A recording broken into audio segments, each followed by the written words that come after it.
बड़ों को प्रणाम, छोटों को स्नेह और आशीष। मैं हूं राजेश त्रिपाठी। स्वागत है आपका मेरे चैनल धर्म दर्पण में। हम लोग अपने धर्म दर्पण के अंतर्गत कुछ विचित्र पौराणिक और धार्मिक कथाएं भी आपको सुनाते हैं। आज ऐसी एक कथा लेकर के प्रस्तुत हैं हम। उससे पहले आपसे आग्रह कर लें कि हमारे वीडियो को लाइक और शेयर करें और कृपया हमारे चैनल धर्म दर्पण को अगर अब तक सब्सक्राइब नहीं किए हैं तो सब्सक्राइब कर लें।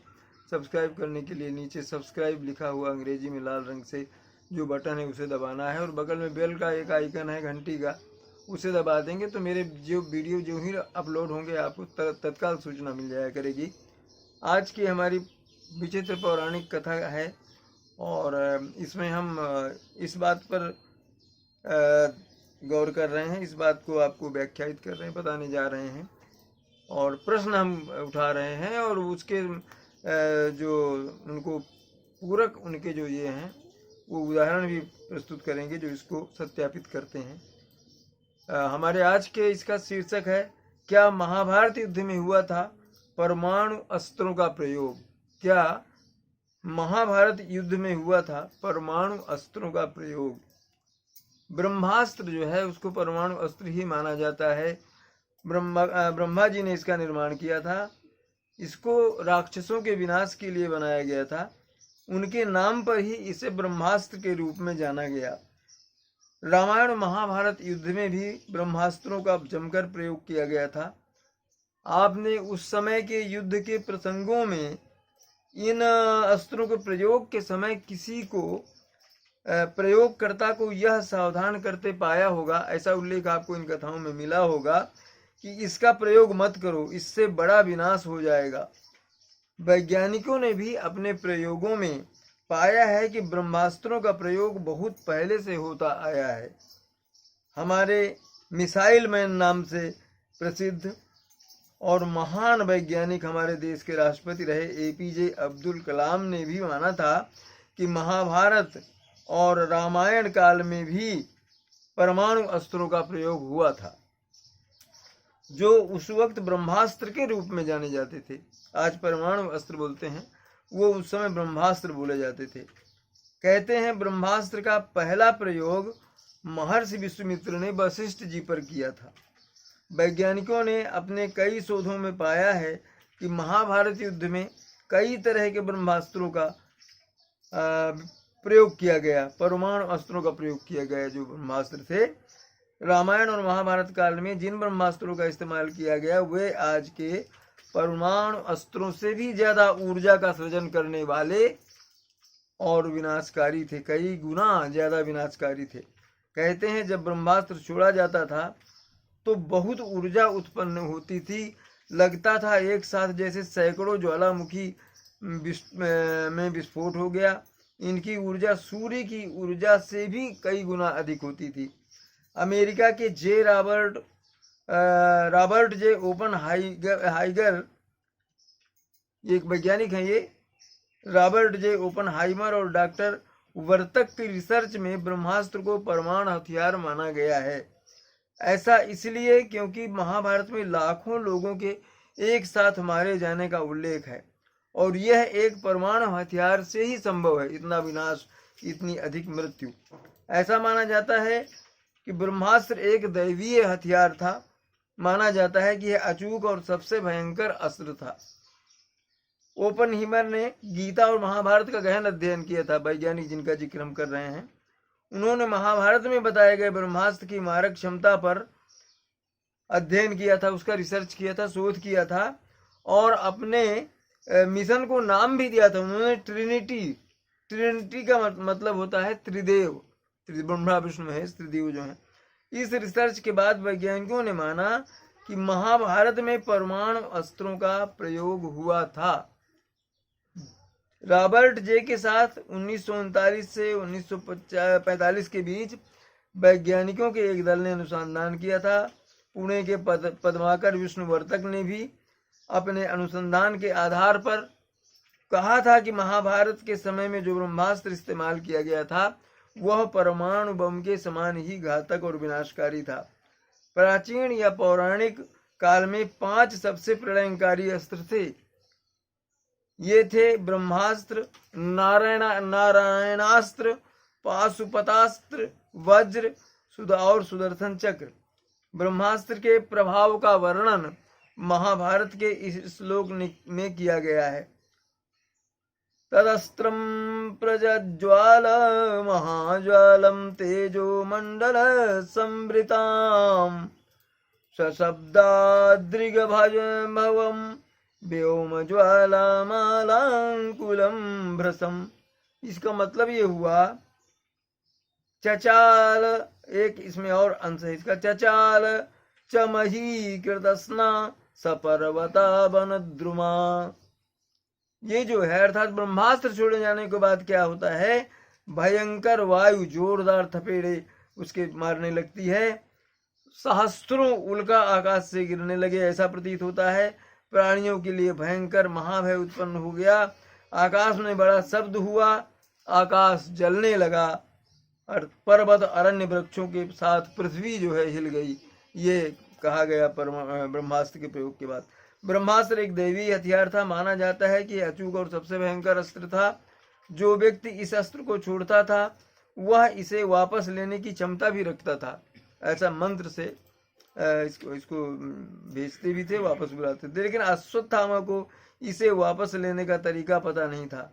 रामायण और महाभारत काल में ये अस्त्र गिने चुने योद्धाओं के पास ही थे। सौतिक पर्व जो है महाभारत का, उसके ऐसिक पर्व नामक एक उप पर्व में, छोटा पर्व जो है, उसमें है जिक्र है कि अश्वत्थामा, कृतवर्मा और कृपाचार्य कौरव पक्ष के शेष 3 महारथियों का वन में विश्राम, तीनों की आगे के कार्य के विषय में मंत्रणा, अश्वत्थामा द्वारा अपने क्रूर निश्चय से कृपाचार्य और कृतवर्मा को अवगत कराना, तीनों का पांडवों के शिविर की ओर प्रस्थान, अश्वत्थामा द्वारा रात्रि में पांडवों के शिविर में घुसकर समस्त सोए हुए पांचाल वीरों का संहार, द्रौपदी के पुत्रों का वध, द्रौपदी का विलाप तथा द्रोण पुत्र के वध का आग्रह, भीम द्वारा अश्वत्थामा को मारने के लिए प्रस्थान करना और श्री कृष्ण अर्जुन तथा युधिष्ठिर का भीम के पीछे जाना, गंगा तट पर पैसे अश्वत्थामा को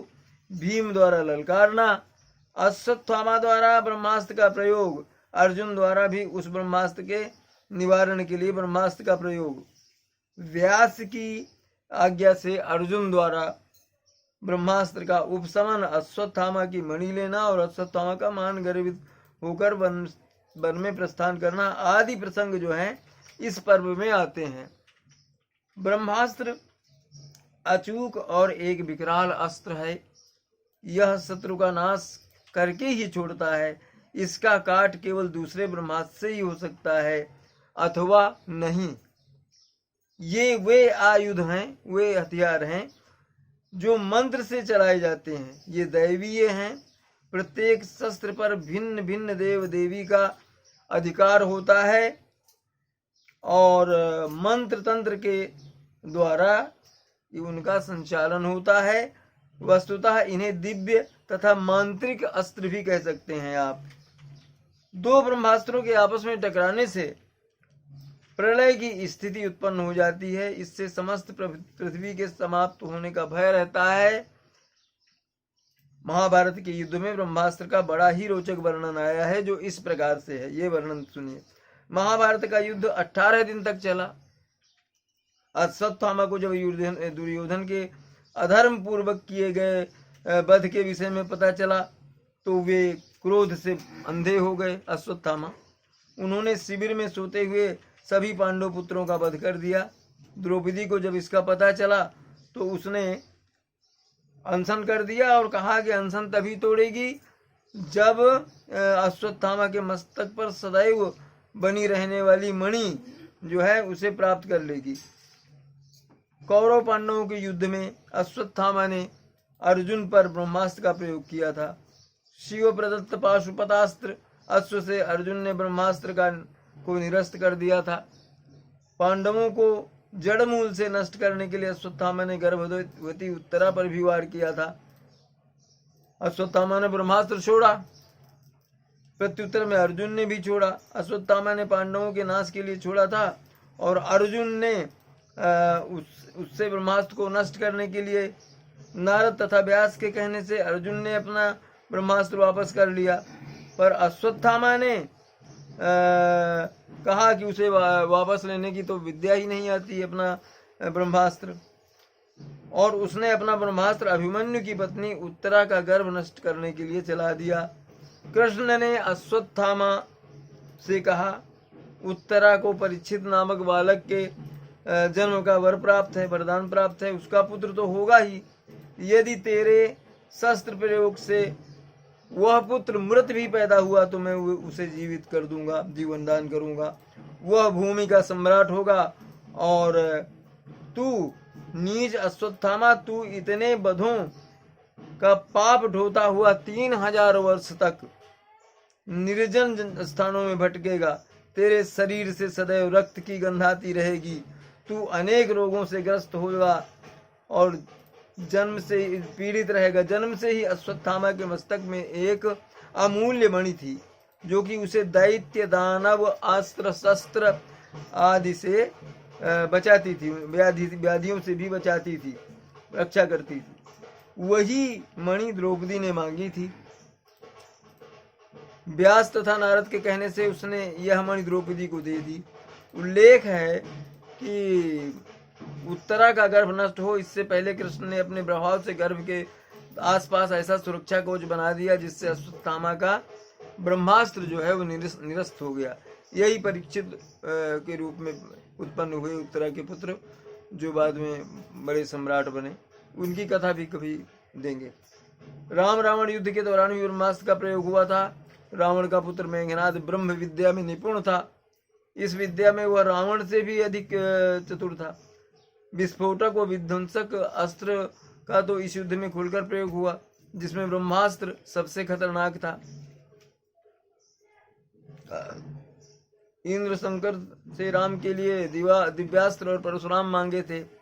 इन अस्त्रों को देते हुए शंकर ने अगस्त को चेतावनी देते हुए कहा था, अगस्त तुम ब्रह्मास्त्र के ज्ञाता हो। रावण भी, कहीं अणुयुद्ध हुआ तो वर्षों तक प्रदूषण रहेगा। जहां भी विस्फोट होगा वह स्थान वर्षों तक निवास करने लायक नहीं रह जाएगा। इसलिए पहले युद्ध को मानव कल्याण के लिए टालना, लेकिन अपने अपने अहंकार के कारण युद्ध टला नहीं। ब्रह्मास्त्र के प्रस्तुत परिणामों से स्पष्ट हो जाता है कि ब्रह्मास्त्र ही परमाणु बम ही था। ब्रह्मास्त्र ही परमाणु बम था। यह इन प्रमाणों से पता चलता है। राम द्वारा सेना के साथ लंका प्रयाण के समय द्रुमकुल देश के सम्राट समुद्र ने रावण से मैत्री होने के कारण राम को अपने देश से मार्ग नहीं दिया। जब मार्ग नहीं दिया तो राम ने अगस्त के अमोघ अस्त्र ब्रह्मास्त्र को छोड़ दिया, जिससे पूरा द्रुमकुल देश ही नष्ट हो गया। यह अमोघ अस्त्र हाइड्रोजन बम अथवा एटम बम ही था। मेघनाद की वेधशाला में सीसा यानी लेड की भट्टियां थीं, जिसमें कोयला और विद्युत धारा प्रवाहित की जाती थी। इन्हीं भट्टियों में परमाणु अस्त्र बनते थे और नाभिकीय विखंडन की प्रक्रिया भी की जाती थी। इसमें एटमिक जो ये होता है, ये करना भी, मैंने उसको विभाजन कहते हैं, जिसको उसको विभाजन करना। महाभारत में पांडवों और कौरवों के बीच कुरुक्षेत्र का युद्ध जो है वो इतिहास में अपनी अलग छाप छोड़ता है। यह दोनों ही युद्ध कोई साधारण युद्ध नहीं थे। इसमें ब्रह्मास्त्र जैसे अस्त्रों का प्रयोग हुआ।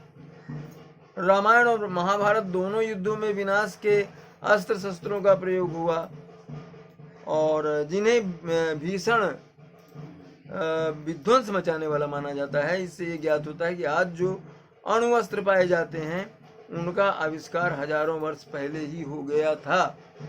यह भी पता चलता है कि महाभारत या रामायण कालीन ब्रह्मास्त्र मंत्र बल से संचालित होते थे और प्रयोग करने वाला चाहे तो उन्हें वापस भी ले सकता था।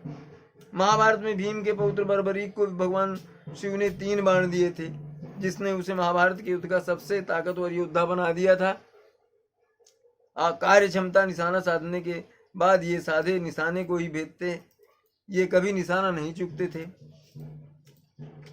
पाशुपतास्त्र भगवान शिव की आराधना से प्राप्त किया जाता था। इसे रोकने की शक्ति ब्रह्मास्त्र में थी। यह लक्ष्य को पूरी तरह से तबाह कर देता था, नष्ट कर देता था। देवेंद्र इंद्र का अस्त्र इंद्रास्त्र ऐसा था जिससे एक साथ कई लोगों को मारा जा सकता था। यह एक साथ अनेकों बाणों की वर्षा करता था। अग्निदेव का अस्त्र आग्नेयास्त्र था। इस अस्त्र से ऐसी ज्वाला और आग निकलती थी जिसे बुझाया नहीं जा सकता था। भगवान विष्णु के सर्व प्रमुख अस्त्र ने कई बार सुदर्शन चक्र का नाम आता है। भगवान विष्णु के सर्व प्रमुख अस्त्रों में से सुदर्शन चक्र का नाम आता है। इसका प्रयोग कई रूपों में किया जाता था। यह केवल भगवान विष्णु की आज्ञा का पालन करता था और लक्ष्य को पूरा करके तबाह कर देता था। इंद्र का एक और अस्त्र था। महर्षि दधीच की हड्डियों से बने हुए इस अस्त्र ने इससे शस्त्र से जो बिजली निकलती थी, यह शत्रु को न सिर्फ रोकती बल्कि नष्ट कर देती थी। ब्रह्मास्त्र भगवान ब्रह्मा द्वारा बनाया अस्त्र माना जाता है, जिसका प्रयोग महाभारत में युद्ध था। राम लक्ष्मण युद्ध में भी इसका प्रयोग हुआ, जमकर हुआ। यह लक्ष्य संपूर्ण विनाश करने में सक्षम था। इससे एक समय में कई तरह का विनाश किया जा सकता था। कलयुग समानता परमाणु बम, इसे देखकर लगता है कलयुग में इसकी समानता क्या है, जो आज जो परमाणु बन रहे हैं उससे देखकर लगता है कि सूर्य के लिए इसके लिए कुछ नया नहीं, वो सब पहले ही देख चुका है। माने ये जो चीजें हैं पहले भी भारत में बन चुकी हैं। ये जो परमाणु बम आज के जो हैं उन्हें देखकर लगता है कि इसके लिए कुछ नया नहीं। महाभारत में पांडवों और कौरवों के बीच कुरुक्षेत्र का युद्ध इतिहास में अपनी अलग ही छाप छोड़ता है। यह दोनों ही युद्ध कोई साधारण युद्ध नहीं थे। दैवीय शक्तियों से युक्त यह अस्त्र शस्त्र आज भी काफी प्रासंगिक हैं। दोनों ही युद्धों में विनाश के उन शस्त्रों का प्रयोग हुआ जो भीषण विध्वंस का कारण बने। आज के विनाशकारी परमाणु अस्त्र भी पौराणिक अस्त्रों के जैसे ही हैं। ब्रह्मास्त्र ऐसा दिव्यास्त्र था जिसे एक बार चलाने पर विपक्षी प्रतिद्वंदी के साथ विश्व के बड़े भाग का विनाश हो जाता था। यदि एक ब्रह्मास्त्र भी शत्रु के खेमे पर छोड़ा जाए तो न केवल वह उस खेमे को नष्ट करता है बल्कि उस पूरे क्षेत्र में 12 से भी अधिक वर्षों तक अकाल पड़ जाता है। और यदि दो ब्रह्मास्त्र आपस में टकरा दिए जाएं तब तो मानो प्रलय ही हो जाता है। इससे समस्त पृथ्वी का विनाश हो जाएगा, ऐसा माना जाता है। पूर्व राष्ट्रपति APJ अब्दुल कलाम के सपने को इसरो के DRDO ने स्क्रैमजेट इंजन तकनीक का प्रदर्शन करके वास्तविकता की उम्मीद जगाई है। वास्तविकता में बदलने की उम्मीद जगाई है। हाइपरसोनिक स्क्रैमजेट इंजन की तकनीक आने के बाद भविष्य में अपने देश में ब्रह्मास्त्र और रावण द्वारा प्रयोग किए गए पुष्पक विमान को विकसित करने का मार्ग प्रशस्त हो गया है। DRDO के एक पूर्व प्रमुख के अनुसार उन्हें यह सपना पूर्व राष्ट्रपति APJ अब्दुल कलाम ने दिखाया था। ब्रह्मास्त्र के बारे में यह कहा जाता है कि इस अस्त्र में इतनी शक्ति थी कि इससे पूरी पृथ्वी तबाह हो सकती थी। महाभारत में इसका उल्लेख इस तरह मिलता है। अत्यंत शक्तिशाली विमान से एक शक्ति युक्त अस्त्र प्रक्षेपित किया गया। धुएं के साथ चमकदार ज्वाला जिसकी चमक 10,000 सूर्यों की चमक के बराबर थी। तीव्र उजाले का एक स्तंभ उठा। वह वज्र के समान अज्ञात अस्त्र साक्षात मृत्यु का भीमकाय दूत लग रहा था, जिससे वृषण और अंधक के समस्त वंश को भस्म कर दिया। उनके जले हुए शव पहचानने योग्य नहीं रह गए थे। ये जो स्तंभ बताते हैं, आपने देखा होगा जब भी किसी परमाणु अस्त्र के विस्फोट का चित्र आपने देखा होगा तो एक धुएं जैसा गुबार, एक स्तंभ जैसा बहुत दूर तक उठ जाता है, उससे ही विकिरण फैलता है। महाभारत के कई सालों पहले गुरु विश्वामित्र ने ब्रह्मास्त्र का प्रयोग किया था। जब गुरु विश्वामित्र और गुरु वशिष्ठ में कामधेनु के लिए युद्ध हुआ, तब विश्वामित्र ने गुरु वशिष्ठ में पर ब्रह्मास्त्र चलाया। तब गुरु वशिष्ठ ने ब्रह्मास्त्र का उपयोग करके ब्रह्मास्त्र को निरस्त कर दिया था। ब्रह्मास्त्र का उपयोग महाभारत काल में तो हुआ ही था, साथ ही रामायण काल में भी लक्ष्मण इसका उपयोग करना चाहते थे, लेकिन राम के कहने पर उन्होंने ऐसा नहीं किया।